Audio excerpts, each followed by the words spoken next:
So it's day 8 today, of my BBBE challenge for World Carnivore Month. I'm down 1.8 kilos in a week. My blood glucose is great. My ketones are really good, and I'm happy. My biggest goal, I guess, with all of this, I want to lose weight. Obviously, that's a goal. I've got probably at least 20 kilos to lose, which is probably 45 pounds, something like that. And so I want to get that off this year and get my body to where I want it. But my biggest goal in amongst that is to get my body insulin sensitive. So I really suspect that my body's been insulin resistant for most of my life. I mean, I've always had a weight issue right since I was a child. It's kind of varied in how severe it's been. Sometimes it's been really bad, and then other times not so bad. But I kind of think, looking back, with the way my diet was when I was young, and I had kind of obvious signs of blood sugar issues even when I was a teenager and in my 20s. And so, I think that insulin resistance has probably been there for a very long time. And so my ultimate goal with this is to get my body insulin sensitive. And the whole, when you go onto the carnivore diet and you hear people talk about getting fat adapted, I didn't really understand that that's what that was. So being fat adapted is being insulin sensitive. So your body needs to be able to use the ketones for fuel, and not need to be using the glucose. If you've not been here before, my name is Sue. Welcome to the channel. I've been eating a carnivore diet since May of 2022. If you've not watched any of my videos in the past, I'll just give a really brief outline. I've been struggling to lose weight. I've lost a little bit, but I actually gained 4 kilos in the last couple of months. And I have been gradually healing my gut and my bowel. I've had IBS diarrhea for years, and things have been a lot better. There's a lot of other things that have improved in my health, but those couple of things have been the things that have kind of taken some time.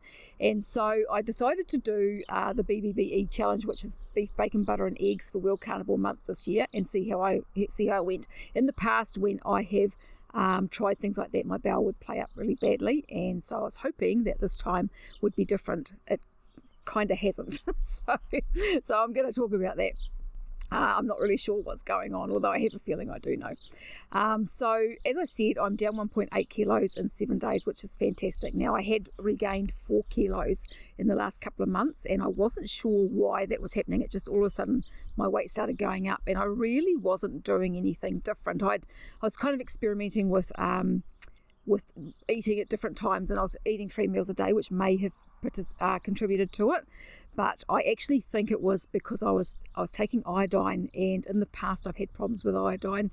Years ago, when I was in my 40s, I ended up hyperthyroid after taking iodine for about 18 months. But prior to my thyroid going overactive, I had a lot of very hypothyroid symptoms. So I had been gaining weight, my feet had been swelling, I was losing hair. And then all of a sudden it kind of swung the other way and went hypothyroid. And I didn't realise at the time that that's what was going on. I had some really good results with the iodine when I first started taking it. And so I just thought it was good for me. You've got doctors who are saying, you should be taking iodine for your thyroid, blah, blah, blah, blah. And so I didn't consider that it could be actually causing me problems, but it was. So since that time, I've been very wary of iodine. Different times I've tried it, I've had similar symptoms and have stopped in a very short time. This time when I decided to try it, I didn't have any symptoms kind of straight up. So I thought that I was okay. And my husband's been taking it. It seems to have benefited his thyroid, because both of us showed in testing probably about 6 months or so ago that our thyroids were sluggish, and he definitely had symptoms of hypothyroid. But what happened over the last couple of months is that my weight started climbing and my feet started swelling. My ankles and my feet started swelling quite badly, and I wasn't sure whether it was just the heat. We were kind of coming into summer, but my feet have been pretty good in the previous summers, and I hadn't been eating or drinking anything that would cause that. In the past, my feet would swell, if I was drinking alcohol or eating things that I shouldn't be eating, and I hadn't been doing that. So there was that going on. I noticed that I had started to drop some hair a little bit more than usual, and eventually I kind of realised, I was like, I think it might be the iodine. So I've stopped the iodine. My feet are gradually getting better, so I think that is what caused the weight gain, at least partially. and things seem to be improving. So I decided for World Carnivore Month that I was going to do the beef bacon, butter and egg challenge. My interest with it was to see how my body goes without any plants at all, because since I've been eating this way, I've basically had to keep a lot of the time at least a little bit of fibre in, just a little bit of fermented veg. Like, it's only a forkful with my dinner several nights a week, not even every night, and I go for patches without it. I have gone through phases where I've eaten berries, blueberries and that, and that's about it. Early in the piece I had a phase where I was eating some potato 2 or 3 times a week because that was really helping with my diarrhea. But it has seemed, since I've been eating this way, if I knock out all of that fibre, once it's cleaned out of my digestive system, then the diarrhea kind of kicks in and it doesn't quit. And that's been the problem. Is the last time that I tried to do the Lion diet, I ended up stopping after 17 or 18 days because the diarrhea just wasn't getting any better. And that was probably at least a year ago, so I haven't really tried it since. So I thought, well, I'll try the BBBE and see how I go. Now, me being me, I tend to jump into things whole hog and add a whole pile of things at once, because I'm like, okay, I'm going to do this, and so I'm going to do this, and I'm going to do this, and I'm going to do this all at the same time. And so what I actually did this time was I started BBBE and I added benfotiamine back in. So hubby and I had been taking benfotiamine for 3 months, and we were doing quite well on it. We didn't kind of realise that it had made a difference until we'd been off it again for maybe a month or 6 weeks, and some things were kind of going backwards. I was starting to get my dizzy floaty head back, having to sit on the edge of the bed when I get up, to wait for my head to settle, and that's been something that used to happen to me a lot in the past. And I said to hubby, do you feel like you've gone backwards in the last few weeks? And he said, yeah, he was starting to feel like he had a lot of inflammation in his body again, and was feeling a lot of kind of back pain and stuff, and he'd started getting his headaches again, and that was something for him that used to be a thing. And I said to him, I reckon that it's because we've stopped the benfotiamine. So I went and I re-listened to some videos by Elliot Overton, and there's another doctor who talks about benfotiamine, and I can't think what his name is, but I went and listened to them both again, did a little bit of a binge watch, and they recommend that you take a high dose benfotiamine for at least usually 6 months to get the benefits of it, and then you can kind of cut back. So I ordered some more, and it just happened to arrive around the time that I started on BBBE. So we started back on the benfotiamine, but we started on a double dose of what we'd been taking prior. So I may have caused myself some problems with that because I've been having trouble with my bowel. But I also started taking berberine again, and I'd been thinking about taking berberine for ages because I've got a couple of bottles in the pantry. I had one already that I'd ordered ages ago, and then a client gave me one because she couldn't take it. And so I thought, well, I'll try the berberine again because it helps with blood glucose and insulin, and that's what I'm kind of trying to work on at the moment as well in reverse. And so I started on a fairly big dose of berberine, about 600 milligrams a day. Last time I took it, I was taking 300.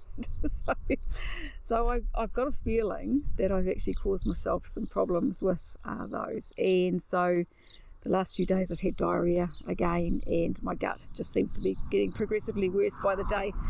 So I have stopped both of those, or I've cut the B1 down to 1 a day, 1 capsule.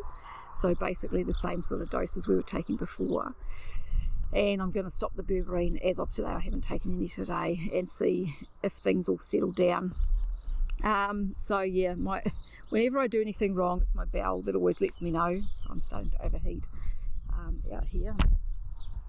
And so yeah, whenever I stuff up, it's my bowel that lets me know, because my bowel's been pretty good, and then I go and do things like this and just mess it up again. So I'm letting all that settle down. But in the meantime, in this last week, I've been eating mainly steak.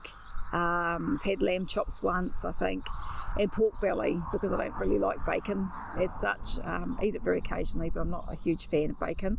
I've had eggs once. I'm still unsure whether eggs actually agree. So I've been laying backing off those. So it's been mostly beef that I've been eating, and butter. I've been eating a lot of butter to try and get my ketones up, and that seems to be working. So I've been having breakfast in the morning when I get up. That's my main meal, and then I have a smaller meal later on.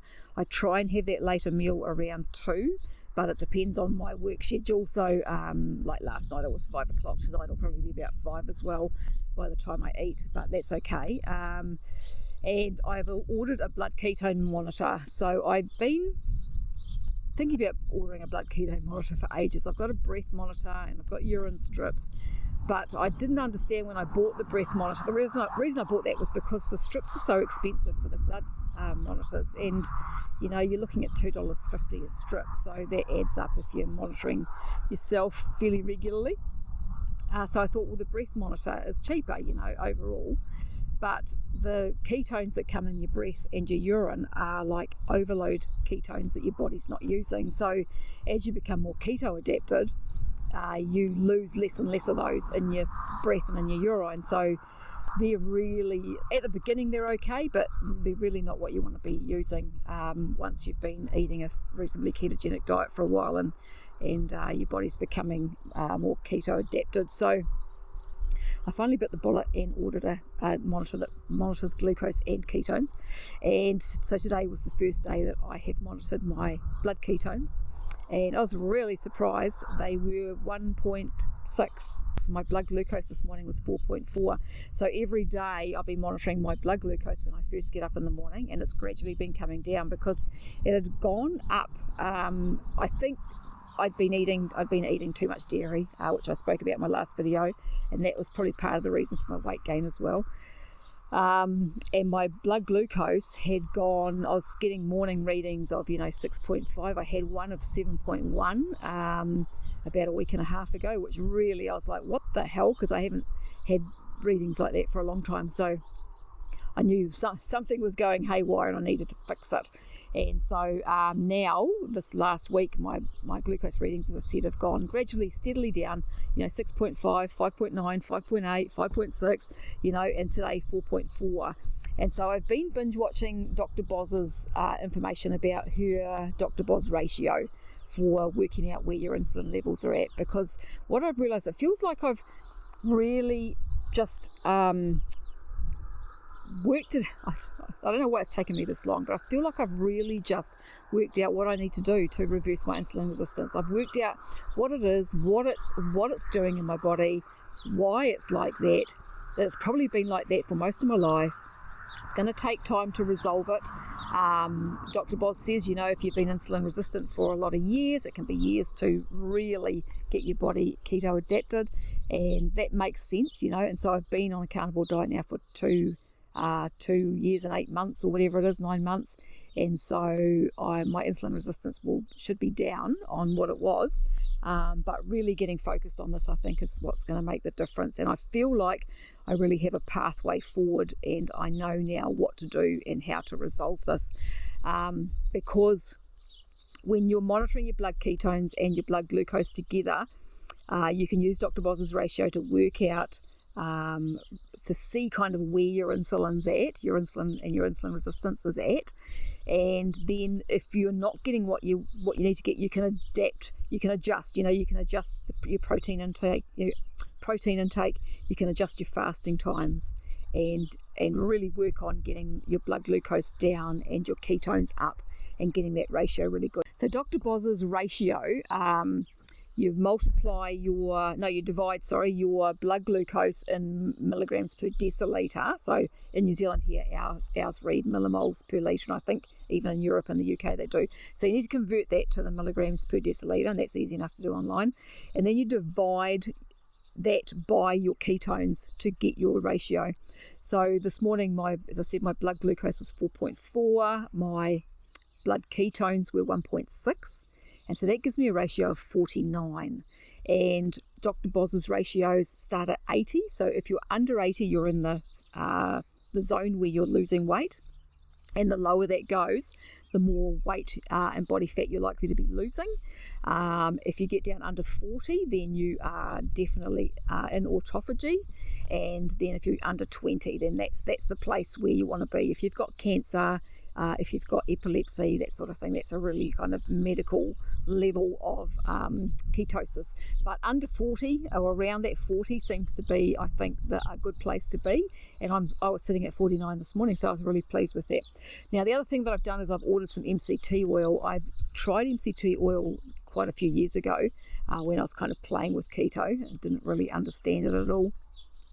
And it upset my gut, or I think it upset my gut. Everything upset my gut back then. So I gave those bottles to my daughter and she used them. But I've ordered another bottle because I want to try it again, because the MCT oil can help to increase the ketones. And the more ketones you have, especially when you're insulin resistant and you're trying to reverse that, apparently the more ketones that you have floating around, the more likely your cells are to get used to using them, because that's the thing, is it's getting your cells adapted to using ketones instead of glucose for fuel.